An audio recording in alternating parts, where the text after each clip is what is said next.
Hello students. पिछले videos में हमने हेनरी फेयोल और एफ.डब्ल्यू. टेलर के द्वारा दिए गए प्रबंध के सिद्धांतों को पढ़ा था।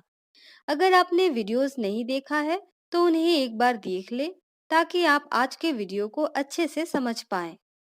वीडियोस का लिंक डिस्क्रिप्शन बॉक्स में दे दिया गया है। आप चैनल को भी सब्सक्राइब कर सकते हैं ताकि आप आने वाले सभी वीडियोस को भी देख सकें। बच्चों, आज के इस वीडियो में हम एफ.डब्ल्यू. टेलर और हेनरी फेयोल के विचारधाराओं का तुलनात्मक अध्ययन करेंगे। टेलर और फेयोल दोनों करीब-करीब एक ही समय के प्रबंधशास्त्री थे। उन दोनों के विचारधाराओं में बहुत सारी समानताएं देखने को मिलती हैं। जैसे टेलर और फेयोल दोनों ही प्रबंध की दशाओं को सुधारकर संगठन को अधिकतम लाभ पहुंचाना चाहते थे और इसीलिए टेलर ने वैज्ञानिक प्रबंध और फेयोल ने प्रशासन के सामान्य सिद्धांतों का प्रतिपादन किया था। दोनों ही प्रबंध को विवेकपूर्ण और व्यवस्थित आधार प्रदान करना चाहते थे। दोनों ही अपने जीवन में प्रबंधक के पदों पर कार्य कर चुके थे और अपने अनुभव के आधार पर सिद्धांतों का निर्माण किया था। दोनों ने ही संगठन में मानव और विशेषकर कर्मचारियों की महत्व को माना था। दोनों की ही धारणा थी कि प्रबंध एक अर्जित प्रतिभा है, जन्मजात नहीं, अतः इसे विकसित किया जा सकता है।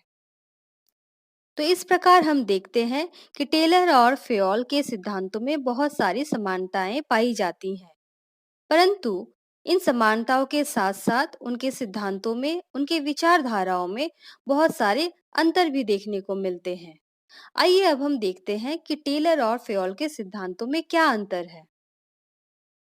टेलर के सिद्धांत कारखाना क्षेत्र से संबंधित हैं, जबकि फेयोल के सिद्धांत उच्च स्तरीय प्रबंध से संबंधित हैं।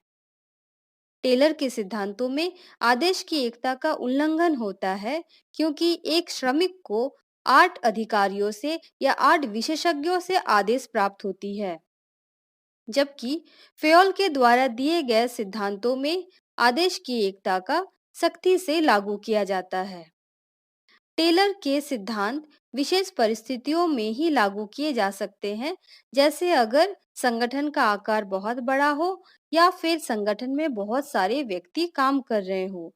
छोटे-छोटे संगठनों में ये बहुत ही खर्चीला होता है। फेयोल के सिद्धांतों को सार्वभौमिक रूप से हर तरह के संगठनों में लागू किया जा सकता है।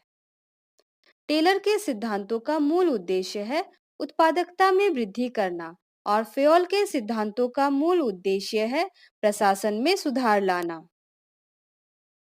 टेलर के सिद्धांतों को वैज्ञानिक प्रबंध के नाम से जाना जाता है और फेयोल के सिद्धांतों को प्रबंध के सिद्धांत के नाम से जाना जाता है। तो बच्चों, आज हमने टेलर और फेयोल के सिद्धांतों में तुलनात्मक अध्ययन किया। इसके साथ ही हमारा यह चैप्टर प्रिंसिपल्स ऑफ मैनेजमेंट प्रबंध के सिद्धांत यहीं पर समाप्त होता है। आशा करती हूँ कि आपको ये चैप्टर अच्छे से समझ में आया है और आप परीक्षा में जो भी प्रश्न आएंगे उसका उत्तर आसानी से दे पाएंगे। धन्यवाद।